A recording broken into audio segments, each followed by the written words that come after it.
Hey everyone, my name is Jamie Robertson, and I decided to do the psychoanalyst of Erikson and Freud, primarily because I work with adolescents from ages 12 to 17, and I'm a mother of two.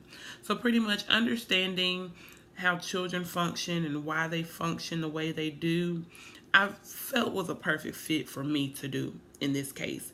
Making sure all their crises are met in the perfect manner, and pretty much just making sure that they have a good day no matter what setting they're in was important.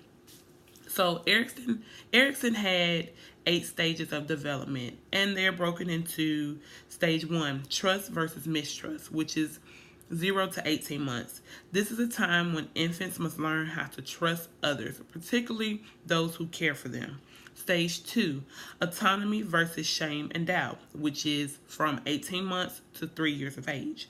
This is the stage that a child is taught the basic ways to take care for themselves, including changing their clothes and feeding themselves. If a child can't do this over time, they will feel shameful when seeing others their age performing this task. Stage 3 is from 3 to 5 years of age, which is initiative versus guilt. This is when children learn new concepts like school and are expected to practice these lessons in real life. Stage 4 goes from 5 years old to 13 years of age. This is industry versus inferiority. This is the maturity comes and self awareness increases. Stage 5 is 13 years of age to 21 years of age, which is identity versus role confusion. This is gained through self discovery.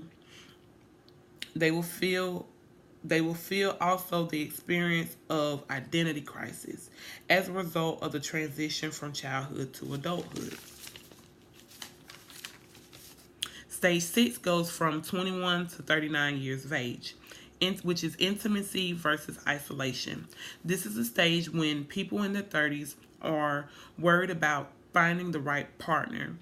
And if they feel the fear that they will spend the rest of their lives alone comes into play, really heavy for a lot of people.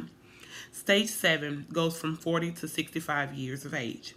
This is generativity versus stagnation.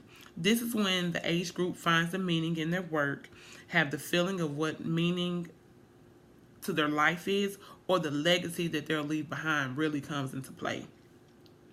And stage 8, which is from 65 years of age and older, typically are your retirees.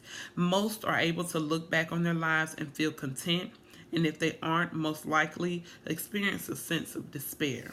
And you find a lot of those people in nursing home settings, rehabilitation settings, because things just they're just going downhill, or they could not have any family, so that legacy that I was just talking about really is non-existent to them. With Freud, on the other hand, the oral stage takes place at birth to 1 year of age.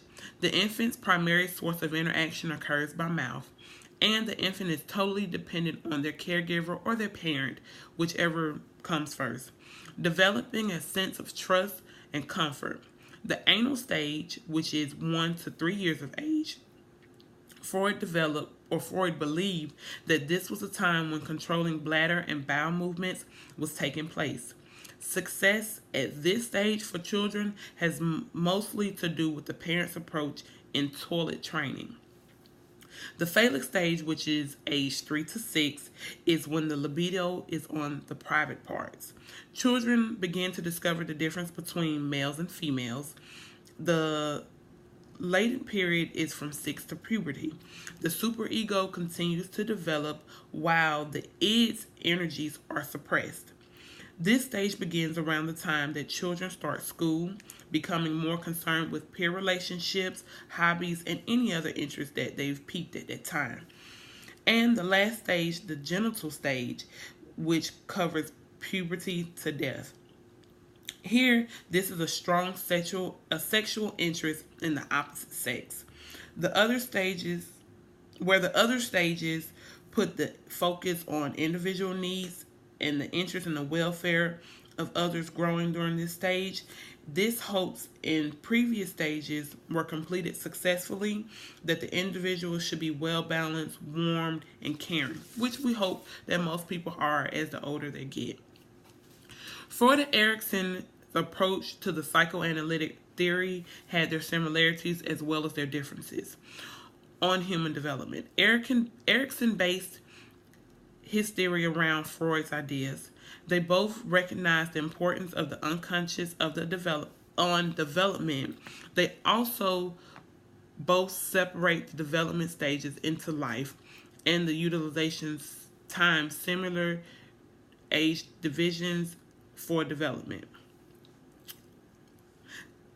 The difference with the both of these theories was that Freud's psychosexual theory emphasized the importance of basic needs and biological forces, while Erikson's, on the other hand, he looked at the psychosocial theory, which is based on the social and environmental factors that surrounded you or surrounded the people that he tested at that time. Erikson expanded his theory into adulthood, while Freud's ended at the earliest stages of life. So pretty much this is my presentation for you all today, and I thank you all for watching, and I hope this was as informative to you as it was to me, and I hope you all enjoyed it. So take care. Bye.